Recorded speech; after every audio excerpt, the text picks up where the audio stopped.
of hardwood playing cards started with the paper kind.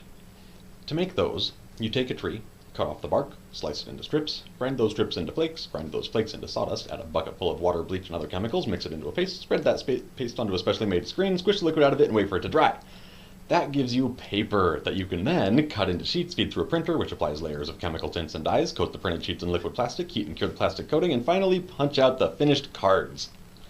Now that seems like a whole lot of time, effort, and chemicals to make something that's exactly the same as what everyone else already has. So we found a way to skip some steps, and most of the chemicals, while preserving the natural beauty and character of the tree it all starts with. We take a tree, cut off the bark, slice it into really thin strips, throw out most of them due to defects. Don't worry, they're not wasted. The other guys grind up our rejects to make paper cards. Stack those super thin strips together, add a special glue, apply heat and pressure to create strong, flexible sheets, use a laser to etch the designs and cut the cards, and finally hand finish each card with oil and sealer. The original hardwood playing cards were awesome, but we couldn't help ourselves. We wanted to make them even better, with more flex and an easier shuffle. So we started asking around.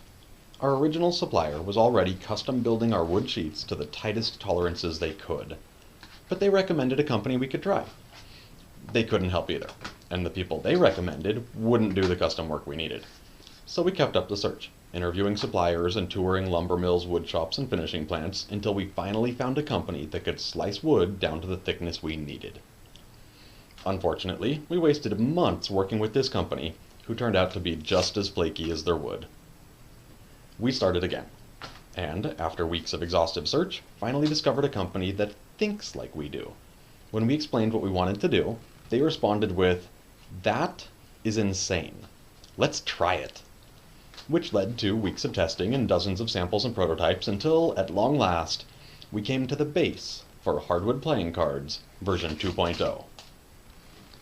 But simply having the best wood sheets money can buy wasn't enough for us.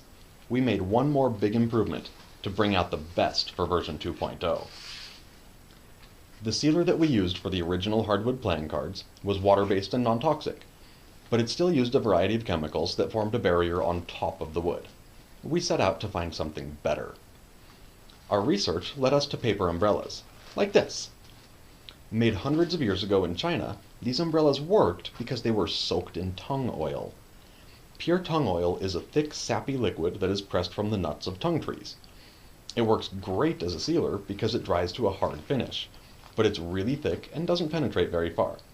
After much testing and much failure, we found that blending the right proportions of tung oil and our hardwood conditioning oil gave us a sealer that penetrates the wood, forms a flexible satin finish, protects the wood while highlighting the grain patterns, and helps it retain moisture. So here we are, Hardwood Playing Cards, version 2.0. With all the character and feel you can only get from real wood, these are as close as you can possibly get to the weight and thickness of paper cards. We know, we checked, everywhere. More skinny, more flexible, more shuffleable, more playable, more biblo.